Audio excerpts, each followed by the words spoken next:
नमस्कार दोस्तों, स्वागत है आपका लर्निफाई के यूट्यूब चैनल में। यह है अपनी इंडियन ज्योग्राफी की सीरीज, जिसमें आज हम देखने वाले हैं पूर्वी एवं पश्चिमी तटीय मैदानों के बारे में। पिछला जो लेक्चर था उसमें हमने पूर्वी घाट पश्चिमी घाट के बारे में जानकारी हासिल कर ली थी। साथ ही साथ उसमें हमने जो दक्कन का पठार था उसके बारे में भी जानकारी हासिल कर ली थी। उस पिछले वाले लेक्चर को अगर आपने नहीं देखा तो आप जाइए और बहुत शांतिपूर्ण ढंग से आपको उससे पढ़ना है, क्योंकि उसमें से बहुत सारे क्वेश्चन बनते हैं। थोड़ा सा कंफ्यूजिंग है, मगर एक बार अगर आपको समझ में आ गया तो बस गढ़ जीत लोगे आप। तो चलिए शुरू कर लेते हैं आज का लेक्चर, है ना। आज हम देखेंगे पूर्वी प्लस पश्चिमी तटीय मैदानों के बारे में, है ना। तो देखिए, मैं आपको एक बार यहाँ पर इंट्रोड्यूस करवा देता हूँ। ये पूरा अपना है दक्कन का पठार है। यहाँ पर ये जो है अपना क्या है, पश्चिमी घाट। ये जो आपको यहाँ पर दिख रहा है ये है पूर्वी घाट, जिनके बारे में हम ऑलरेडी जानकारी हासिल कर चुके हैं। और ये है अरब सागर, क्या है, अरब सागर। और ये है इधर बंगाल की खाड़ी। इतना समझ में आया। अब देखिए इस अरब सागर, ये देखिए अरब सागर है, और इस पश्चिमी घाट के बीच में ये जो आपको जगह दिख रही है, ये क्या है, यही है पश्चिमी तटीय मैदान। अब इसका निर्माण किस प्रकार से हुआ? जब भारत जो है अफ्रीका से टूटा था, तब ये नहीं था। इसका निर्माण कैसे हुआ?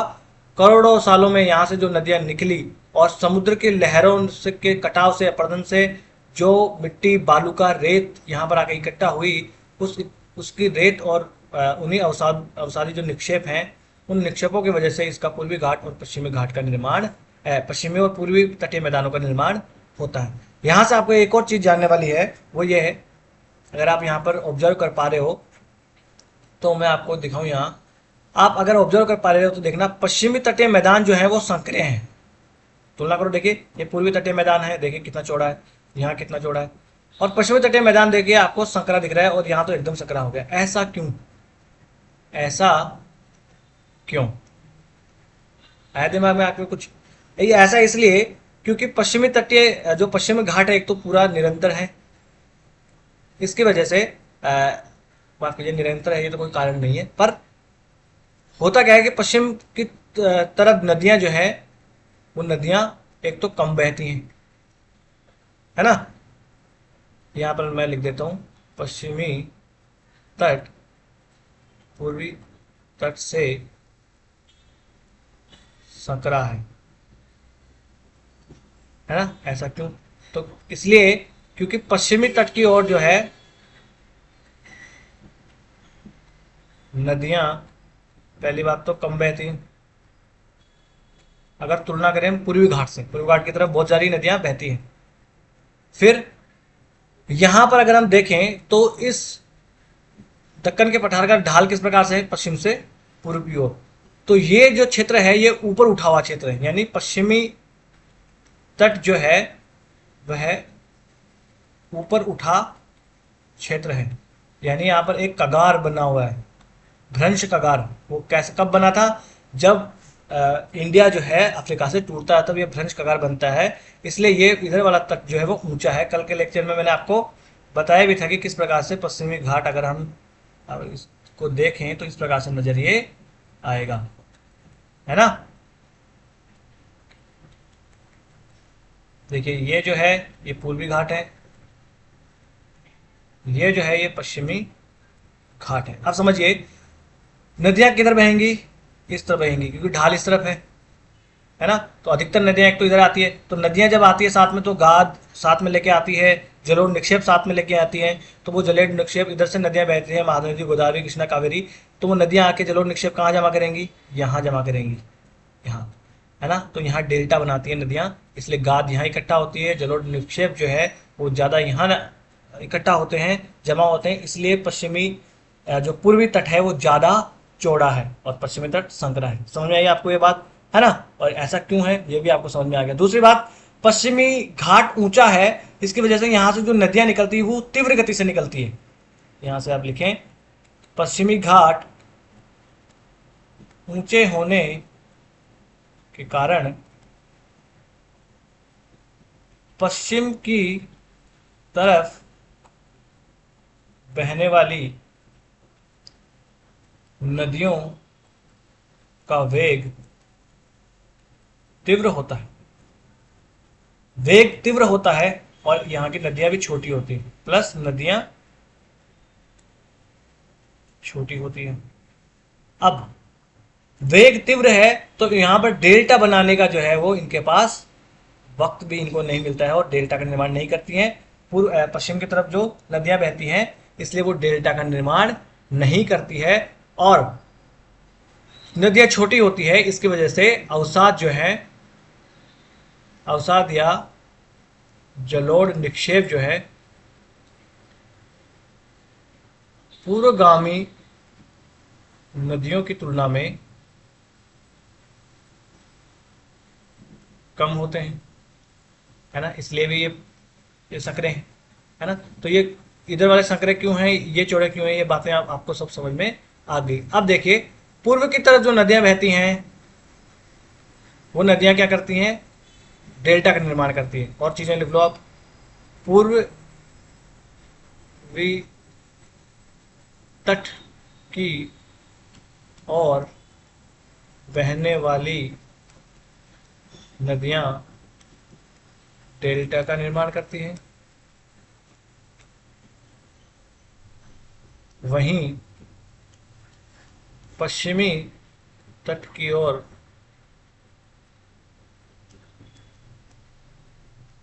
बहने वाली नदियां क्या किसका निर्माण करती है, ज्वार नद मुख का निर्माण करती है। ये ज्वार नद मुख और डेल्टा में क्या फर्क है, ये मैंने ऑलरेडी आपको वर्ल्ड ज्योग्राफी में बता रखा है ना। माफ कीजिएगा।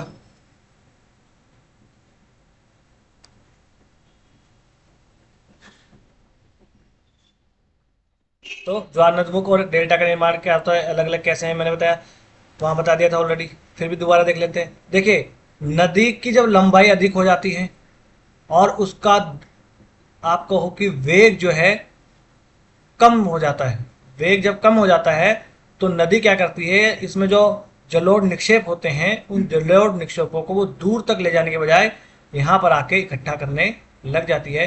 इस प्रकार से जब वो समुद्र से मिलती है तो इस प्रकार से वो एक भूभाग का निर्माण करती है और उसी भूभाग को क्या कहते हैं, डेल्टा उसे कहा जाता है। और ज्वार नदमुख में क्या होता है कि नदी का वेग जो है वो बहुत तीव्र होता है। नदी का वेग अगर तीव्र होगा तो वो समंदर से इसी प्रकार से मिलेगी, को मुख जो है वो संकरा होगा, है ना। मुख उसका संकरा होगा और इसमें क्या होगा, इसमें निक्षेप की मात्रा जो है, निक्षेप भी इसमें कम होते हैं। समझ गए, ये डेल्टा और ज्वार नदमुख में अंतर। तो पश्चिमी तट की तरफ जो नदियां बहती हैं वो नदियां जो है वो निर्माण करती है ज्वार नदमुख का, और पूर्व की तरफ जो नदियां बहती है वो करती है डेल्टा का निर्माण। पूर्व की तरफ बहने वाली नदियों के नाम आप लिख लो, आगे आ जाते हैं, यहाँ लिख लेते हैं। पूर्व की ओर बहने वाली नदियां, एग्जाम्पल महानदी, गोदावरी, कृष्णा, कावेरी आदि। और पश्चिम की ओर, पश्चिम तट की ओर बहने वाली नदियां, तो इसमें पश्चिम की ओर कौन सी आ जाएंगी, सबसे पहले तो देखिए ये नर्मदा है, ये तापी है, तो नर्मदा, तापी। गोवा में बहती है मांडवी, जुआरी। कर्नाटक में बहती है शरावती, है ना। इस प्रकार से इधर नदियां बहती है। केरल में बहती है पेरियार, भरतपुझा, है ना। तो ये दोनों है केरल में, ये है कर्नाटक में, ये दोनों जो है वो है गोवा में। बाकी नदियों वाला चैप्टर में तो हम पढ़ेंगे ही आराम से, है ना।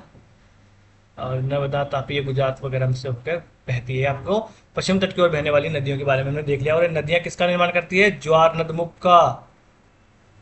ज्वालामुख का निर्माण करती हैं ये वाली नदियां, आपको याद रख लेना है।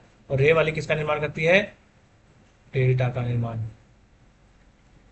यहाँ ये जानने वाला कुछ फैक्ट हो गया। अब देखिए ये जो पश्चिमी तट है, अगर हम पहले सबसे पहले पश्चिमी तट की बात करें तो पश्चिमी तट देखिए, ये जो वाला ये क्षेत्र है पूरा, ये पूरा क्षेत्र गुजरात वाला, इसे कहते हैं काठियावाड़ तट। काठियावाड़ तट, है ना। तो ये कल हमने देखा था, ये जो है राजीव पठार का ही भाग है। यहाँ की जो चोटियां हैं वो भी मैंने आपको बताई थी, गिर मांडव है, ये सब चोटियां। तो ये वाला जो क्षेत्र आपको दिख रहा है, ये है काठियावाड़ तट। तो ये गुजरात से शुरू होकर कहाँ तक जाता है? कन्याकुमारी तक। समझ आ गई आपको बात? तो अगर हम देखें पश्चिमी तटीय मैदान के बारे में अगर आपको लिखना हो तो आप क्या लिखेंगे? विस्तार इसका। इस वजह से शॉर्ट में लिखना सीखिए। विस्तार हम देखेंगे इसका गुजरात के काठियावाड़ से कन्याकुमारी तक। कहां तक? कन्याकुमारी तक इसका विस्तार है। समझ गए बात? अब देखिए यहां पर आपको दिख रहा होगा, ये महाराष्ट्र में ये जो आपको तट दिख रहा होगा, ये गुजरात वाले तट को तो क्या कहते हैं? काठियावाड़ तट। ये तटों से भी क्वेश्चन पूछे जा सकते हैं। कोकण तट कहाँ है? आंध्र प्रदेश के तट पर, तो गलत। तो ये आपको महाराष्ट्र में ये क्षेत्र जो दिख रहा है, यहाँ पर आपको ये कहो, ये आपकी ये तापी नदी है यहाँ पर, और यहाँ पर आप कहो गोवा, तो इसके ऊपर वाला क्षेत्र जो ये महाराष्ट्र वाला क्षेत्र है, इस महाराष्ट्र के का जो तटीय क्षेत्र है, इसे क्या कहा जाता है? कोंकण तट, है ना। ये लिखने की जरूरत नहीं है, ये यहीं से समझ लो आप। फिर यहाँ से गोवा है और यहाँ पर कर्नाटक का मैंगलोर है।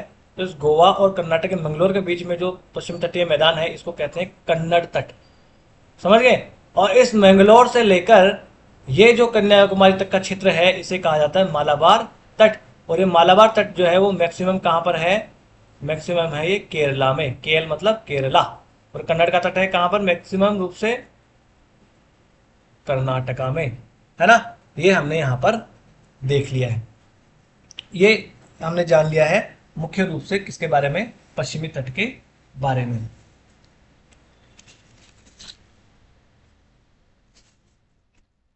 हाँ जी, ठीक है। नदियों के बारे में हमने जानकारी हासिल कर ही ली है। अब एक और यहाँ पर एक फिनोमिना है जिसके बारे में मैं आपको बताऊं। हाँ जी, पश्चिमी तटीय जो ये पश्चिमी तट है, इस तट पर एक फिनोमिना है जिसे कहते हैं हम लगून। क्या? लगून। अब ये लगून किस बला का नाम है? तो देखिए आप कल्पना करते जाइएगा। मान लीजिए ये है अरब सागर, ये पानी है पूरा, ये क्या है? अरब सागर। यहाँ की बात हो रही है अभी। वैसे आप सागर कोई सा भी समझ लीजिए। और ये क्या है? ये स्थलीय क्षेत्र है।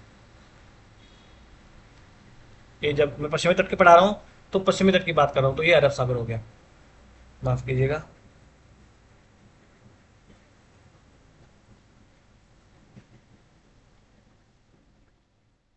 हाँ जी। अब ये आपको छोटा सा ये क्षेत्र क्षेत्र आपको दिख रहा होगा, ये झील जैसा, ये झील ही है लेगून। यानी चारों ओर से ये स्थल से घिरा हुआ क्षेत्र होता है। आप इसे एक झील कह सकते हो, है ना। चारों ओर से स्थल से घिरी हुई झील, इसे कहते हैं लगून, जो कि समुद्र से मिलती है। अब आप सोचिए समुद्र का जल इसमें जाएगा तो इसमें जल किस प्रकार का होगा? भाई झील कैसी होती है? फ्रेश वाटर की, मीठे जल की।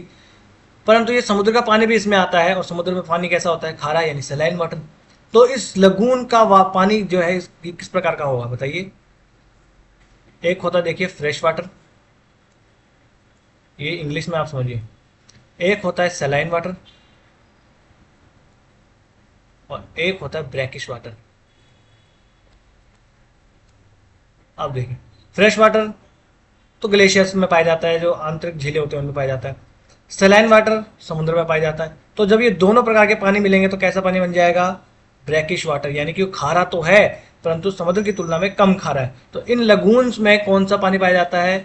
ये ब्रैकिश वाटर, लवणीय जल। हिंदी में तो लवणीय ही कहेंगे, इंग्लिश में ब्रैकिश वाटर, ये याद रखना, इन लगून में पाया जाता है। तो पश्चिमी तट पर ऐसे कुछ लगून्स हैं, जैसे केरला में ये आपको दिख रहा होगा वेम्बनाड झील, है ना। तो लगून के हम एग्जाम्पल देख लें, अभी पश्चिम तट की बात हो रही है, तो वेम्बनाड वेम्बनाड झील है।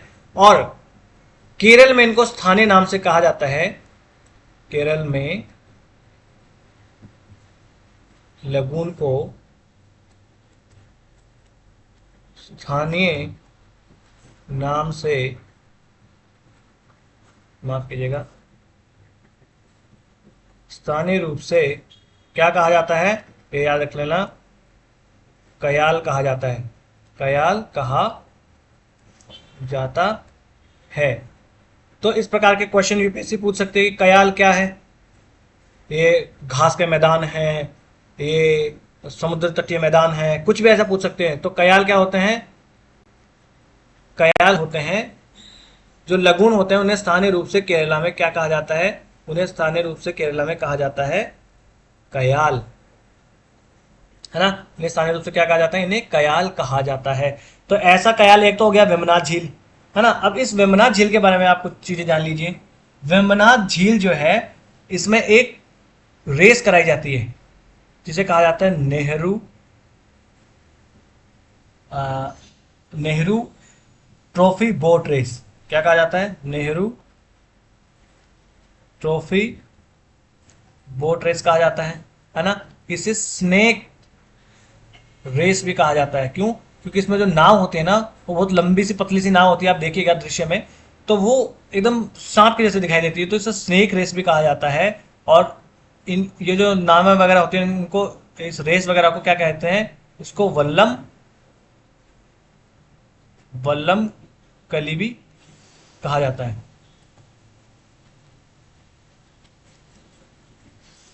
समझ गया बात, ये हो गया वेम्बनाड झील। अब केरल में एक और ऐसे ही लगून है ना। केरल में एक और लगून है यहाँ पर, ये देखिए, ये वेम्बनाड झील सबसे लंबी अगर कोई झील देंगे भारत में तो वो वेम्बनाड झील ही है। तो यहाँ पर है वेम्बनाड झील, कहाँ पर, केरल में। एक और झील है यहाँ पर, इसके दक्षिण में हम जाएंगे तो अस्तामुड़ी झील, इसके दक्षिण में हम जाएंगे अस्तामुड़ी झील, ये भी एक कयाल है, या आप इसे कह सकते हो कि ये एक लगून है, याद रखना। और लगून में ब्रैकिश वाटर पाया जाता है। तो ये हमने देख लिया पश्चिम तट के बारे में, जितनी भी जानकारी हमारे पास हो सकती थी वो हमने इसमें ले ली है। अब हम आ जाते हैं यहाँ पर पूर्वी तटीय मैदान के बारे में। तो सबसे पहले तो हम देखेंगे कि इसका विस्तार कहाँ से कहाँ तक है। तो इसका विस्तार देखिए, यहाँ पर अपनी गंगा नदी आती है ना, इस प्रकार से गंगा, और इसका एक मुहाना तो बंगाल में चला जाता है और एक मुहाना इस प्रकार से भारत में रहता है। ये कहते, इस जो उस क्या कहलाती है, हुगली नदी।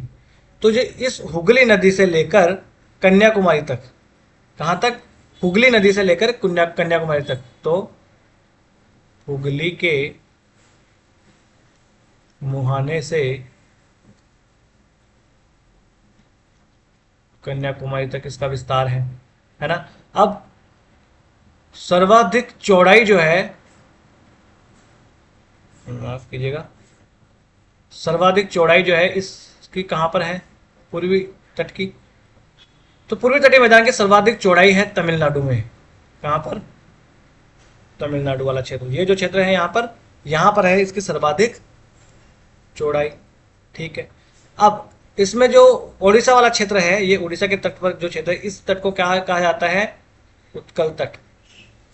उड़ीसा के तट को क्या कहा जाता है,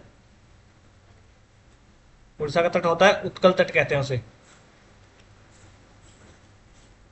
जब हम हमारा जो राष्ट्रगान है उसमें उत्कल का नाम आता ना, तो वो उत्कल मतलब यही उड़ीसा से ही बात उसकी होती है। उसके बाद में आंध्र प्रदेश में,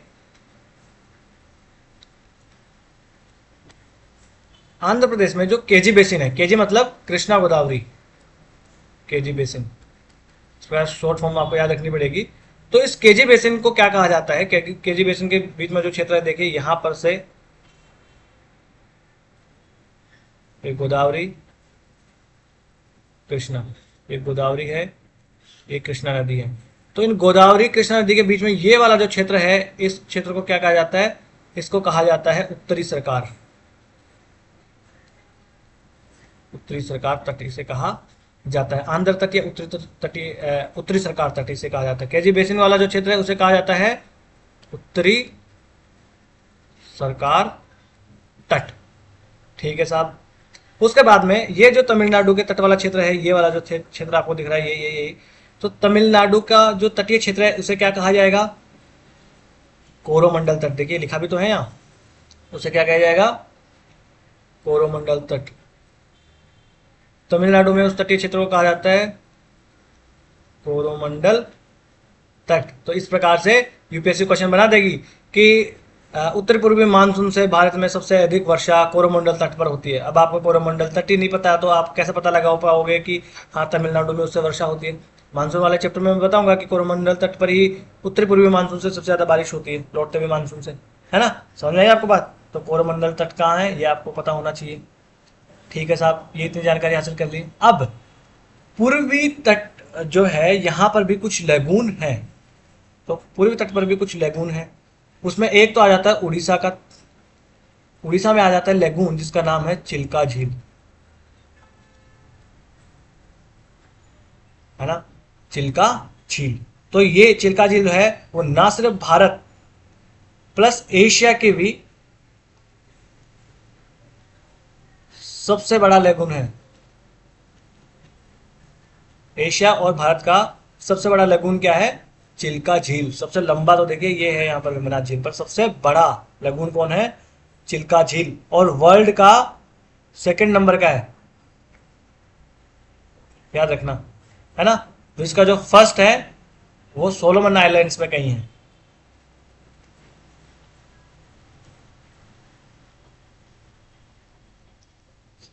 ठीक है, एक यहाँ पर आपने थोड़ी सी जानकारी ले ली।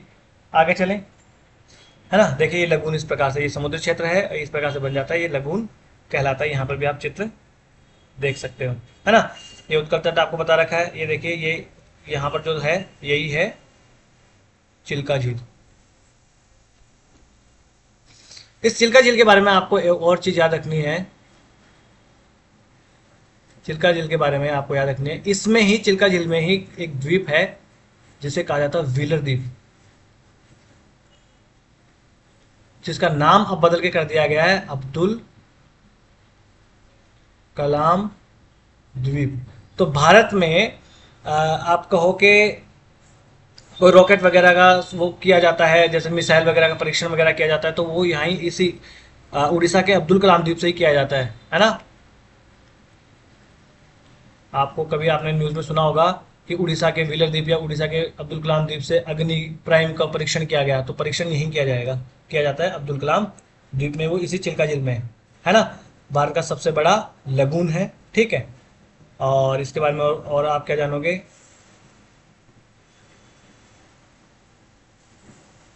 हाँ जी, ठीक है। अब एक और यहाँ पर लगून है, आप देखोगे यहाँ पर एक जो आपको एक लगून दिख रहा होगा, इसका नाम है पुलिकट लेक,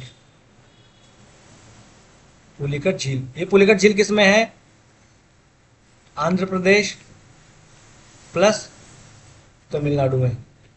ये आप याद रखना, आंध्र प्रदेश प्लस तमिलनाडु में है ये पुलिकट झील। यूपीएससी ने एक बार पूछ लिया था कि पुलिकट झील कहाँ है। सब लोगों को पता था कि आंध्र प्रदेश में है, पढ़ाने वाले भी सिर्फ आंध्र प्रदेश पढ़ाते हैं क्योंकि इसका मैक्सिमम पार्ट है वो आंध्र प्रदेश में ही है। अब आपको हो कि मान लीजिए